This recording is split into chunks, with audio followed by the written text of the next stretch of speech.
आज के इस सेगमेंट में हम बात करेंगे औरंगजेब के सामने क्यों रोए थे अंग्रेज।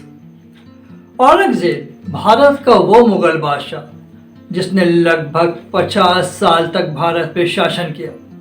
इनके शासन को लेकर कई कहानियां प्रचलित हैं, लेकिन क्या आप जानते हैं कि एक समय ऐसा भी था जब अंग्रेज औरंगजेब के सामने रोने पर मजबूर हो गए।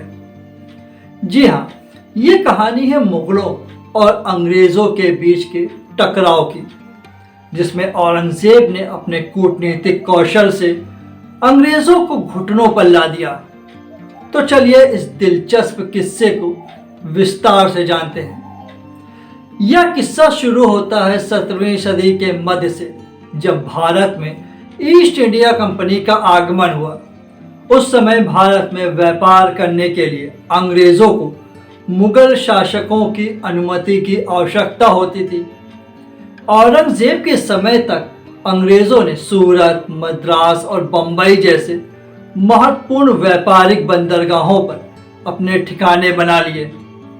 वे मुगलों के साथ व्यापार करने की कोशिश में लगे रहते थे, पर अंग्रेज जो व्यापार करने आए थे, अंग्रेजों ने भारत से मुख्य रूप से कपड़े, रेशम, गुड़ का शीरा और खनिज का व्यापार करते थे।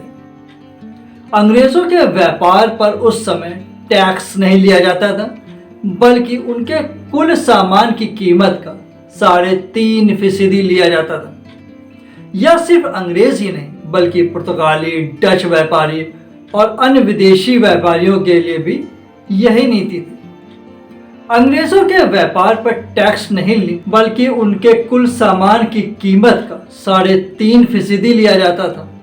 जब यह बात ब्रिटेन में अंग्रेजी कार्यालय में पहुंची, तब ईस्ट इंडिया कंपनी के प्रमुख जॉर्ज आर चाइल्ड को यह मंजूर नहीं था कि उनके मुनाफे में कोई और भी हिस्सेदार हो।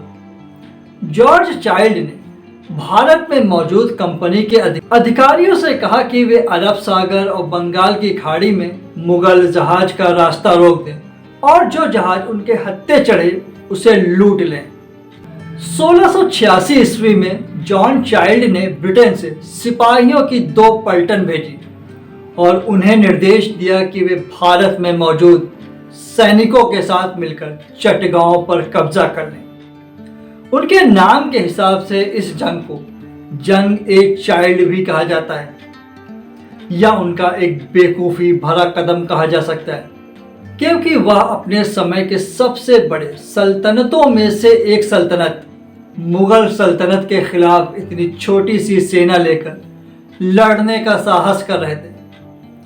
उस वक्त औरंगजेब का शासन था और विश्व के कुल जीडीपी का 1/4% हिस्सा यहीं से पैदा होता था। इस जंग में अंग्रेजों की बुरी तरह से हार हुई। मुगल सेनाओं ने सूरत और बंबई में अंग्रेजों के किले पर हमला कर दिया, जिससे अंग्रेजों को भारी नुकसान हुआ। उनकी नौसेना को भी मुगलों ने बुरी तरह पराजित कर दिया। अब अंग्रेजों के पास कोई और रास्ता नहीं बचा था। अपनी ताकत के बावजूद वे औरंगजेब की सैन्य और राजनीतिक ताकत के सामने बुरी तरह हार गए। अंग्रेजों ने कई बार शांति वार्ता की कोशिश की, लेकिन औरंगजेब ने उन्हें आसानी से माफ नहीं किया। आखिरकार अंग्रेजों को मजबूरन औरंगजेब के दरबार में जाकर माफी मांगनी पड़ी। अंग्रेजों ने औरंगजेब के सामने अपने 2 दूत भेजे ताकि वे हर शर्त को पूरा कर सकें। दोनों दूत औरंगजेब के सामने इस तरह पेश हुए कि मानो कोई अपराधी हो। दोनों के हाथ मुजरिमों की तरह बंधे थे, उनके सिर झुके हुए थे। जब वे मुगल बादशाह औरंगजेब के तख्त के करीब पहुंचे तो उन्हें लेट जाने के लिए कहा गया। औरंगजेब ने उन्हें बहुत ही सख्त लहजे से डांटा और फिर उनसे पूछा कि वे क्या चाहते हैं। इन दोनों ने पहले तो ईस्ट इंडिया कंपनी के अपराध को स्वीकार किया और उसके बाद माफी मांगी। फिर उन्होंने कहा कि उनका जब्त किया गया कारोबारी लाइसेंस को फिर से बहाल कर दिया जाए।